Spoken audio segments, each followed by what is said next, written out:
ಸಜ್ಜನ ಬಂಧುಗಳೇ, ನೊಂದ ಮನಸ್ಸಿಗೆ ಸಂಜೀವಿನಿಯಾಗಿರುವ ಈ ಧ್ವನಿಗೆ ನಿಮ್ಮದೊಂದು ಲೈಕ್ ಇರಲಿ. ಅಹಂಕಾರ ಎನ್ನುವುದು ಒಂದು ಭಯಂಕರ ಮಾನಸಿಕ ಕಾಯಿಲೆ. ಈ ಕಾಯಿಲೆ ಬಂದವನು ಸುಖವಾಗಿರುವುದಿಲ್ಲ, ಬೇರೆಯವರನ್ನು ಕೂಡ ಸುಖವಾಗಿರಲು ಬಿಡೋದಿಲ್ಲ. ಈ ಮನುಷ್ಯ ಇದ್ದಾನಲ್ಲ ಸ್ವಾಮಿ, ತನ್ನ ತಪ್ಪುಗಳಿಗೆ ಉತ್ತಮ ವಕೀಲನಾಗ್ತಾನೆ, ಇತರರ ತಪ್ಪುಗಳಿಗೆ ನೇರ ನ್ಯಾಯಾಧೀಶನಾಗ್ತಾನೆ. ಭಕ್ತಿ ಇಲ್ಲದ ಗುಡಿಗೆ ಎಷ್ಟು ಸುತ್ತು ಹಾಕಿದ್ರೇನು, ತಾನು ಮಾಡಿದ ಪಾಪ ಕರ್ಮಗಳು ತೊಳೆಯೋದೇನು. ತಂದೆ ತಾಯಿಗೆ ಕೈ ಮುಗಿಯದವರು ದೂರದ ದೇವರಿಗೆ ಎಷ್ಟು ಸಲ ಕೈ ಮುಗಿದ್ರೇನು. ನೀವು ಇರುವ ಪರಿಸ್ಥಿತಿಯನ್ನ ಯಾರೊಂದಿಗೂ ಹಂಚಿಕೊಳ್ಬೇಡಿ, ಯಾಕಂದ್ರೆ ಇಲ್ಲಿ ಆರೈಕೆ ಮಾಡೋರ್ಗಿಂತ ಆಡಿಕೊಳ್ಳುವವರೇ ಜಾಸ್ತಿ. ಜಗಳವಾಡದೆ ಇರುವ ಸಂಬಂಧಕ್ಕಿಂತ ಎಷ್ಟು ಜಗಳವಾಡಿದ್ರೂ ಬೇರೆ ಆಗದೆ ಇರುವ ಸಂಬಂಧ ಸಿಗುವುದು ಒಂದು ವರ ಸಿಕ್ಕಂತೆ. ದೇವರಲ್ಲಿ ಕೇಳುವುದೇನೆಂದ್ರೆ, ನನಗೆ ಅಹಂಕಾರ ಕೊಡಬೇಡ, ಬೇರೆಯವರಿಗೆ ಸಹಾಯ ಮಾಡಲು ಆಗದಿದ್ರು ನನ್ನಿಂದ ಕೆಡುಕು ಮಾಡಿಸಬೇಡ. ರೈತ ಕೊಡುವ ಅನ್ನ, ತಂದೆ ತಾಯಿಯ ಆಶೀರ್ವಾದ, ಗುರು ಕಲಿಸಿದ ಪಾಠ, ಇವೆಲ್ಲ ನಮಗೆ ಸಿಗುವ ಶ್ರೇಷ್ಠ ಭಿಕ್ಷೆಗಳು. ಅಪಾಯವು ಶತ್ರುಗಳಿಂದಲ್ಲ, ನಮ್ಮ ಸುತ್ತಮುತ್ತ ಇರುವ ನಮ್ಮ ಸಂಬಂಧಿಕರಿಂದ ಬರ್ತದೆ. ಯಾಕಂದ್ರೆ ದೋಣಿ ಮುಳುಗುವುದು ಹೊರಗಿನ ನೀರಿನಿಂದಲ್ಲ, ಅದರ ಒಳಗಿನ ರಂಧ್ರದಿಂದ. ಭಗವಂತ ಎಲ್ಲ ಜೀವರಾಶಿಗಳಿಗೆ ಸಮನಾಗಿ ಕೊಟ್ಟಿದ್ದು ಏನಂದ್ರೆ ಒಂದೇ ಒಂದು, ಅದು ಸಾವು. ಅದು ಒಂದೇ ಮಣ್ಣಲ್ಲಿ ತುಳಿದು ಬದುಕ್ತೇನೆ ಎನ್ನುವವರ ಮುಂದೆ ಬೆಳೆದು ನಿಲ್ಲುತ್ತೇನೆ ಎನ್ನುವ ಛಲವಿರಬೇಕು. ಆಗಲೇ ನಮ್ಮ ವ್ಯಕ್ತಿತ್ವಕ್ಕೆ ಬೆಲೆ. ಜೀವನದಲ್ಲಿ ನಾವು ಬೇರೆಯವರನ್ನ ನೋಡಿ ಬದುಕುವುದಕ್ಕೋದ್ರೆ ಬದುಕು ಬೀದಿಗೆ ಬರ್ತದೆ. ಯಾವತ್ತಿಗೂ ನಮ್ಮ ಅಳತೆಗೆ ತಕ್ಕಂತೆ ನಾವು ಬದುಕಿದ್ರೆ ನಮ್ಮ ಬದುಕು ಆನಂದವಾಗಿ ಸಂತೋಷದಿಂದ ಇರ್ತದೆ. ಹಣವನ್ನ ಯಾವಾಗ ಬೇಕಾದರೂ ಸಂಪಾದನೆ ಮಾಡ್ಬೋದು, ಆದರೆ ಸಮಯ, ನಂಬಿಕೆ, ಪ್ರೀತಿ ಎಲ್ಲವೂ ಒಂದೇ ಬಾರಿ ಮಾತ್ರ ಬರೋದು. ಚಿಂತಿಸಬೇಡ, ಬದುಕಲ್ಲಿ ನಿಯತ್ತಾಗಿರೋರು ಯಾವಾಗಲೂ ಒಂಟಿಯಾಗಿರ್ತಾರೆ. ಜೀವನದಲ್ಲಿ ಅತ್ಯಂತ ಶ್ರೇಷ್ಠವಾದದ್ದು ಅದು ನಮ್ಮಲ್ಲಿರುವ ಒಳ್ಳೆತನ. ಬೇರೆ ಯಾವುದಕ್ಕೂ ಬೆಲೆ ಕಟ್ಟಬಹುದು. ಒಬ್ಬ ವ್ಯಕ್ತಿಯ ಒಳ್ಳೆತನಕ್ಕೆ ಯಾವತ್ತೂ ಬೆಲೆ ಕಟ್ಟಲು ಸಾಧ್ಯವಿಲ್ಲ. ಕಾಡಿನಲ್ಲಿರುವ ಹುಲಿಯನ್ನ ನಂಬೋದು, ನೀರಿನಲ್ಲಿರುವ ಮೊಸಳೆಯನ್ನ ನಂಬೋದು, ಆದರೆ ನಗು ನಗುತ್ತಾ ಮಾತುಗಳಲ್ಲಿ ನಂಬಿಸಿ ಮೋಸ ಮಾಡುವವರನ್ನ ಮಾತ್ರ ಯಾವತ್ತೂ ನಂಬಾರ್ದು. ಏನು ಮಾಡಬೇಕೆಂಬುದನ್ನು ರಾಮಾಯಣ ಹೇಳ್ತದೆ, ಜೀವನದಲ್ಲಿ ಏನು ಮಾಡಬಾರದೆಂದು ಮಹಾಭಾರತ ಹೇಳ್ತದೆ. ಜೀವನದಲ್ಲಿ ಹೇಗೆ ಬದುಕಬೇಕೆಂಬುದು ಭಗವದ್ಗೀತೆ ಹೇಳ್ತದೆ. ಸರೋವರಕ್ಕೆ ಬಿದ್ದ ಹನಿಗೆ ವಿಳಾಸವೇ ಇಲ್ಲದಂತೆ ಕರಗಿ ಹೋಗ್ತದೆ. ಅದೇ ಹನಿ ತಾವರೆಯ ದಳದ ಮೇಲೆ ಬಿದ್ದರೆ ಮುತ್ತಿನಂತೆ ಹೊಳೆಯುತ್ತದೆ. ಆಯ್ಕೆಯಂತೆ ಬದುಕು. ಇಬ್ಬರೇ ನಿಜವಾದ ಸ್ನೇಹಿತರು, ಒಂದು ಕನ್ನಡಿ, ಮತ್ತೊಂದು ನೆರಳು. ಕನ್ನಡಿ ಸುಳ್ಳು ಹೇಳೋದಿಲ್ಲ ಮತ್ತು ನೆರಳು ನಿಮ್ಮನ್ನು ಬಿಡೋದಿಲ್ಲ. ದೇವರು ಎಂಬುದು ಕಣ್ಣಿಗೆ ಕಾಣದ ಒಂದು ಶಕ್ತಿ. ಅದು ಕರೆದರೂ ಬರುವುದಿಲ್ಲ. ಅದು ಇರುವ ಕಡೆ ಮನುಷ್ಯ ಹೋಗಲು ಸಾಧ್ಯವಿಲ್ಲ. ನಾವು ಮಾಡುವ ಕೆಲಸದಲ್ಲಿ, ಆಡುವ ಮಾತಿನಲ್ಲಿ, ಬದುಕುವ ರೀತಿಯಲ್ಲಿ ದೇವರನ್ನ ಕಾಣಬೇಕು. ಹೊಸ ಪರಿಚಯ ಆದಾಗ ಹೇಗೆ ಮಾತಾಡಬೇಕು ಅನ್ನೋ ಜನ, ಅದೇ ಪರಿಚಯ ಹಳೆದಾದ ಮೇಲೆ ಹೇಗೆ ದೂರವಾಗುವುದು ಅಂತ ಯೋಚಿಸ್ತಾರೆ. ಯಾರಿಗಾಗಿ ಬದುಕು, ಯಾರಿಗಾಗಿ ಹೋರಾಟ, ಯಾರಿಗಾಗಿ ಹಂಬಲ? ಅಯ್ಯೋ ಹುಚ್ಚು ಮನವೇ, ಯಾರು ನಿನ್ನವರಲ್ಲ, ಎಲ್ಲ ಅವರವರ ಸ್ವಾರ್ಥಕ್ಕೆ ನಿನ್ನನ್ನು ಬಳಸಿಕೊಳ್ತಾರೆ ಅಷ್ಟೇ. ಗುಣದಿಂದ ಮಾನವನನ್ನ ಗುರುತಿಸಬೇಕೇ ಹೊರತು ಅವನ ಹುಟ್ಟಿನಿಂದಲ್ಲ. ಸಮಯ ಮತ್ತು ಸಂಬಂಧ ಎರಡು ಒಂದೇ ಬಾರಿಗೆ ಹೊಡೆತ ಕೊಟ್ಟರೆ ಮನುಷ್ಯ ದೈಹಿಕವಾಗಿ ಅಲ್ಲ, ಮಾನಸಿಕವಾಗಿ ಕಲ್ಲಾಗಿ ಬಿಡ್ತಾನೆ. ಯಾರಿಗೆ ಬದುಕುವುದಕ್ಕೆ ಬರುವುದು ಅವರು ಯಾವುದೇ ಸೌಲಭ್ಯವಿಲ್ಲದಿದ್ದರೂ ಸಂತೋಷವಾಗಿರ್ತಾರೆ. ಯಾರಿಗೆ ಬದುಕಲು ಬರುವುದಿಲ್ಲವೋ ಅವರು ಎಲ್ಲ ಸೌಲಭ್ಯವಿದ್ದರೂ ದುಃಖ ಪಡ್ತಾರೆ. ಜೀವನವೆನ್ನುವುದು ಮ್ಯೂಸಿಕ್ ಪ್ಲೇಯರ್ ಅಲ್ಲ, ನಿಮಗಿಷ್ಟ ಬಂದ ಹಾಡುಗಳನ್ನು ಕೇಳಲು. ಜೀವನವೆನ್ನುವುದು ರೇಡಿಯೋ ಇದ್ದ ಹಾಗೆ, ಅದರಲ್ಲಿ ಏನು ಬರ್ತದೆಯೋ ಅದನ್ನು ಕೇಳಿ ಸಂತೋಷ ಪಡಬೇಕು. ಕೆಲವೊಮ್ಮೆ ಏಕಾಂತಕ್ಕಿಂತ ಒಳ್ಳೆಯ ಮಿತ್ರ ಇನ್ನೊಬ್ಬರಿಲ್ಲ. ಆತ್ಮ ತೃಪ್ತಿಗಾಗಿ ಕೆಲಸ ಮಾಡಿ, ಹೊಗಳಿಕೆಗಾಗಿ ಅಲ್ಲ. ಆನಂದಿಸಲು ಜೀವನ ನಡೆಸಿ, ಮೆಚ್ಚಿಸಲು ಅಲ್ಲ. ಕೋಪದಲ್ಲಿ ಕೆಟ್ಟ ಮಾತುಗಳನ್ನು ಆಡಬೇಡಿ. ಕೋಪ ಕಮ್ಮಿ ಆಗ್ಬೋದು, ಆದರೆ ಮಾತು ಅವರ ಮನಸ್ಸಲ್ಲೇ ಉಳಿದು ಬಿಡ್ತದೆ. ನೆನಪಿಡಿ, ಅಹಂಕಾರ, ದುರಂಕಾರ, ಅಧಿಕಾರ ಯಾವುದು ಶಾಶ್ವತವಲ್ಲ. ಅದು ಕೇವಲ ಸಮಯವಿದ್ದಾಗ ಮಾತ್ರ.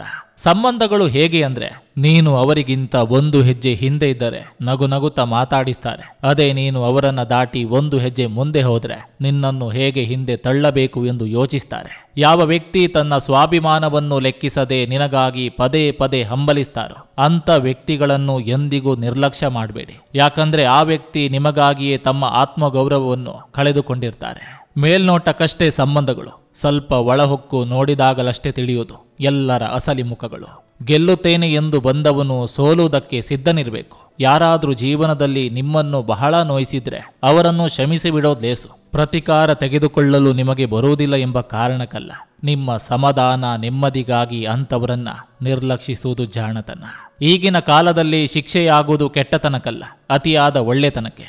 ಮನಸ್ಸಿನ ಜೊತೆ ಆಟ ಆಡಿ ಪರವಾಗಿಲ್ಲ, ಆದರೆ ನಂಬಿಕೆ ಜೊತೆ ಯಾವತ್ತೂ ಆಟ ಆಡಬೇಡಿ. ಯಾರ ಜೊತೆಯೂ ವಾದ ಮಾಡುವ ಮನಸ್ಸಿಲ್ಲ, ಏನನ್ನು ಹೇಳಿ ನನ್ನನ್ನು ನಾನು ಸರಿಯೆಂದು ಸಾಧಿಸುವ ಛಲವಿಲ್ಲ. ಅರ್ಥ ಮಾಡಿಕೊಳ್ಳಿ ಎಂದು ಬೇಡಿಕೊಳ್ಳುವ ಶಕ್ತಿ ಇಲ್ಲ. ಜೀವನ ಹೇಗೆ ಕರೆದೊಯ್ತದೋ ಕರೆದೊಯ್ಯಲಿ. ಬಾಳ ಪಯಣವಿದು. ಸುಖವೋ ದುಃಖವೋ ಸಾಗುತ್ತಲಿರಲಿ ಅಷ್ಟೇ. ಇಲ್ಲಿ ಯಾವುದು ಶಾಶ್ವತವಲ್ಲ.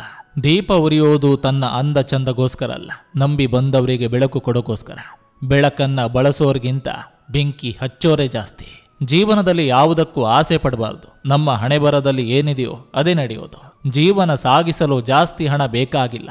ಆದರೆ ಇನ್ನೊಬ್ಬರನ್ನ ನೋಡಿ ಜೀವನ ಸಾಗಿಸಲು ಎಷ್ಟು ಹಣವಿದ್ದರೂ ಸಾಕಾಗೋದಿಲ್ಲ. ಅರಿತುಕೊಳ್ಳದ ಮನಸ್ಸುಗಳ ಮುಂದೆ ಎಷ್ಟೇ ಅರಚಿಕೊಂಡರೂ ಪ್ರಯೋಜನವಿಲ್ಲ. ನಮ್ಮನ್ನು ಅರಿತುಕೊಳ್ಳುವವರು ನಾವು ಮೌನವಾಗಿದ್ದರೂ ಅರಿತುಕೊಳ್ಳಬಲ್ಲರು. ಒಳ್ಳೆಯವರು ಶತ್ರುವಿಗೆ ಕೂಡ ಸಹಾಯ ಮಾಡ್ತಾರೆ. ವಂಚಕರು ಮಿತ್ರನಿಗೂ ಕೂಡ ಮೋಸ ಮಾಡ್ತಾರೆ.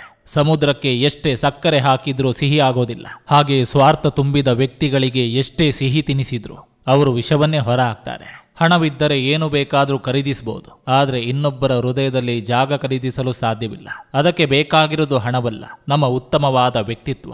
ಯೋಚನೆ ಮತ್ತು ಸಲಹೆಗಳು ಸಮಯಕ್ಕೆ ತಕ್ಕಂತೆ ಬದಲಾಗ್ತವೆ. ನೀರಿನ ಲೋಟದಲ್ಲಿ ನೊಣ ಬಿದ್ದರೆ ನೀರು ಚೆಲ್ತೇವೆ. ತುಪ್ಪದ ಡಬ್ಬಿಯಲ್ಲಿ ನೊಣ ಬಿದ್ದರೆ ನೊಣವನ್ನು ಎತ್ತಿ ಬಿಸಾಕ್ತೀವಿ. ಪ್ರತಿಫಲಾಪೇಕ್ಷೆ ಇಲ್ಲದೆ ಸಹಾಯ ಮಾಡುವುದು ನಿನ್ನ ದೊಡ್ಡ ಗುಣ. ಅದನ್ನು ನೆನೆಯದೆ ಮರೆಯುವುದು ಅವರ ಸಣ್ಣತನ. ನೀ ಜನಿಸಿದ ದಿನವೂ ಅಳುವೆ, ನೀ ಸಾಯುವ ದಿನವೂ ಅಳುವೆ. ಬಾಳುವ ಕೆಲವೇ ದಿನಗಳಲ್ಲಿ ನಗುವುದ ಕಲಿ ನೀ ಮನವೇ. ಕತ್ತಲು ಮತ್ತು ಅಹಂಕಾರ ಬಹುತೇಕ ಒಂದೇ. ಕತ್ತಲಿನಲ್ಲಿ ಬೆಳಕಿರೋದಿಲ್ಲ, ಅಹಂಕಾರದಲ್ಲಿ ಅರಿವಿರೋದಿಲ್ಲ. ಎಲ್ಲ ಗೊತ್ತಿದ್ದು ಗೊತ್ತಿಲ್ಲದಂತೆ ಇದ್ದು ಬಿಡು. ಅರ್ಥ ಮಾಡಿಕೊಂಡವರು ಜೊತೆಗುಳಿತಾರೆ, ಅನುಮಾನ ಪಟ್ಟವರು ದೂರ ಸರಿದು ಹೋಗ್ತಾರೆ. ದುಡಿಮೆ ಇನ್ನೊಬ್ಬರಿಗಾಗಿ ದುಡಿ ಪರವಾಗಿಲ್ಲ, ಆದರೆ ಇನ್ನೊಬ್ಬರ ದುಡಿಮೆಯಲ್ಲಿ ಬದುಕಬೇಡ. ಒಬ್ಬ ಸಂತ ಹೇಳಿದ ಮಾತು, ಚಿಂತೆ ಮಾಡಬೇಡ. ಇವತ್ತು ನಿನ್ನ ಅಳಿಸಿದವರು ಒಂದು ದಿನ ಅಳುವ ಕಾಲ ಬಂದೇ ಬರುತ್ತೆ. ತೋರಿಕೆ ಜೀವನ ನಡೆಸಬೇಡಿ. ಯಾಕಂದ್ರೆ ಜೀವನ ಪೂರ್ತಿ ತೋರಿಕೆ ಮಾಡಿಕೊಂಡೇ ಜೀವನ ನಡೆಸಲು ಸಾಧ್ಯವಿಲ್ಲ. ಒಂದಲ್ಲ ಒಂದು ದಿನ ನಿಜ ಬಣ್ಣ ಹೊರಗೆ ಬಂದೇ ಬರ್ತದೆ. ಸಮಯಕ್ಕಾಗುವವನೇ ಸಂಬಂಧಿಕ, ಸಮಯಕ್ಕಾಗದವನು ನಯವಂಚಕ. ಆರಂಭದಲ್ಲಿ ಯೋಚಿಸದವನು ಕೊನೆಯಲ್ಲಿ ಸಂಕಟ ಪಡ್ತಾನೆ. ಯಾರನ್ನು ಎಷ್ಟು ನಂಬಬೇಕು ಅಷ್ಟೇ ನಂಬಿ, ನಮ್ಮವರು ಅಲ್ಲವೇ ಎಂದು ಅತಿಯಾಗಿ ನಂಬಿದ್ರೆ ಮೋಸದ ರುಚಿ ತೋರಿಸಿ ಜೀವನದಲ್ಲಿ ಮರೆಯಲಾಗದ ಏಟು ಕೊಡ್ತಾರೆ. ಯಶಸ್ಸಿಗೆ ಇರುವುದು ಒಂದೇ ಮಾರ್ಗ, ಪರಿಶ್ರಮ. ಜೀವನದಲ್ಲಿ ಒಂದು ಸಲವಾದ್ರೂ ಸೋಲು, ಒಂದು ಸಲವಾದ್ರೂ ಮೋಸ ಹೋಗು. ಆಗ ಜೀವನ ಹೇಗೆ ಜೀವಿಸಬೇಕು ಎಂದು ಬದುಕು ಕಲಿಸ್ತದೆ. ಒಂದು ಹೆಣ್ಣು ನೆಮ್ಮದಿಯಿಂದ ಖುಷಿಯಾಗಿ ಇರೋದು ಯಾವಾಗಂದ್ರೆ ಅವಳ ಕಷ್ಟ, ನೋವು, ಹೊರೆ ಎಲ್ಲವನ್ನು ಹಂಚಿಕೊಳ್ಳಲು ಒಂದು ಮನಸ್ಸು ಸಿಕ್ಕಾಗ. ನಮ್ಮ ತಪ್ಪನ್ನು ನಾವೇ ಅರಿತು ಸರಿ ಮಾಡಿದ್ರೆ ಇನ್ನೊಬ್ಬರು ಹೇಳುವ ಅವಶ್ಯಕತೆ ಇರೋದಿಲ್ಲ ತಾನೆ. ಸಂಚು ಮಾಡಿ ಹೊಂಚು ಹಾಕಿ ಯಾರು ಎಷ್ಟೇ ಆಳವಿರುವ ನೀರಿನಲ್ಲಿ ನೂಕಿದ್ರು ಈಜು ಬಲ್ಲವನು ಈಜಿಕೊಂಡು ದಡ ಸೇರ್ತಾನೆ, ನೆನಪಿರ್ಲಿ. ಆಟ ಬದುಕಿನಲ್ಲಿ ಸೋಲು ಗೆಲುವುಗಳನ್ನು ಸಮನಾಗಿ ಸ್ವೀಕರಿಸುವಂತ ಪಾಠವನ್ನ ತಿಳಿಸ್ತದೆ. ಜೀವನದಲ್ಲಿ ಕಷ್ಟ ಮತ್ತು ಸುಖವನ್ನು ಸಮನಾಗಿ ಸ್ವೀಕರಿಸಿದಾಗ ಮಾತ್ರ ಜೀವನಕ್ಕೆ ಒಂದು ಅರ್ಥ. ಏನೇ ಬಂದರೂ ಧೈರ್ಯದಿಂದ ಆತ್ಮವಿಶ್ವಾಸದಿಂದ ಎದುರಿಸೋಣ. ಇದೇ ಬದುಕು. ನಾನು ಎಂಬುದು ಮರೆತು, ನನ್ನಿಂದಲೇ ಎಂಬುದು ತೊರೆದು, ನಾವು ಎಂಬುದು ನೆನೆದು, ನಮ್ಮಿಂದ ಎಂಬುದು ಮನಸ್ಸಿಟ್ಟು ಎಲ್ಲರೊಳಗೊಂದಾಗಿ ಬದುಕಿದ್ರೆ ಅವನೇ ನಿಜವಾದ ಸಾಧಕ. ಅದುವೇ ಬದುಕಿನ ಸಾಧನೆ. ಬಯಸ್ಬೇಡ ಯಾರಿಂದಲೂ ಯಾವುದನ್ನು. ಪ್ರತಿದಿನವೂ ಒಳ್ಳೆಯ ದಿನವೇ ಅಲ್ಲ, ಆದರೆ ಪ್ರತಿದಿನದಲ್ಲೂ ಒಳಿತು ಇದ್ದೇ ಇರ್ತದೆ. ಈಗಿನ ಕಾಲದಲ್ಲಿ ಇಬ್ಬರ ಮಧ್ಯೆ ಬೆಂಕಿ ಹಚ್ಚಿ ಆ ಬೆಂಕಿಯಲ್ಲಿ ಚಳಿ ಕಾಯಿಸಿಕೊಳ್ಳೋರೇ ಜಾಸ್ತಿ. ಕರುಣೆ ಇಲ್ಲದ ಮನುಷ್ಯರ ಪ್ರೀತಿಸುವ ಬದಲು ಅಪಾರ ಮುಗ್ಧತೆ ಮತ್ತು ನಿಯತ್ತು ತುಂಬಿದ ಪ್ರಾಣಿ ಪಕ್ಷಿಗಳ ಪ್ರೀತಿಸುವುದೇ ಮೇಲು. ಕೊಡೆಗೆ ಮಳೆಯನ್ನು ನಿಲ್ಲಿಸಲು ಸಾಧ್ಯವಿಲ್ಲ, ಆದರೆ ಮಳೆಯಲ್ಲಿ ನಿಲ್ಲುವ ಶಕ್ತಿಯನ್ನು ನಮಗೆ ಕೊಡ್ತದೆ. ಹಾಗೆ ಆತ್ಮವಿಶ್ವಾಸ ನಮಗೆ ಜಯವನ್ನ ತಂದುಕೊಡದೇ ಇದ್ದರೂ ಕಷ್ಟ ಎದುರಿಸಲು ಶಕ್ತಿ ನೀಡ್ತದೆ. 100 ರೂಪಾಯಿ ದುಡಿದ್ರೂ ನೆಮ್ಮದಿ ಇರಬೇಕು.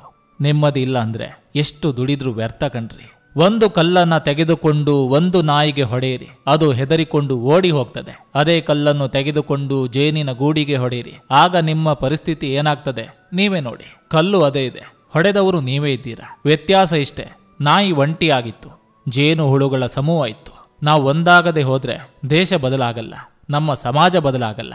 ಅಷ್ಟೇ ಯಾಕೆ, ಸ್ವತಃ ನಾವೇ ಬದಲಾಗಲ್ಲ. ನೀನು ಮಾಡಿದ ತಪ್ಪು ಯಾರು ನೋಡಿಲ್ಲ ಎಂದು ಖುಷಿ ಪಡಬೇಡ. ಮುಖ್ಯವಾಗಿ ನಿನ್ನ ಆತ್ಮ, ನಿನ್ನ ಮನಸ್ಸಿಗೆ ಅದು ತಿಳಿದಿರುತ್ತದೆ. ಆ ಪರಮಾತ್ಮನೇ ಕ್ಷಮಿಸಿದ್ರು, ನಿನ್ನ ಆತ್ಮ ನಿನ್ನ ಕ್ಷಮಿಸಲಾರದು.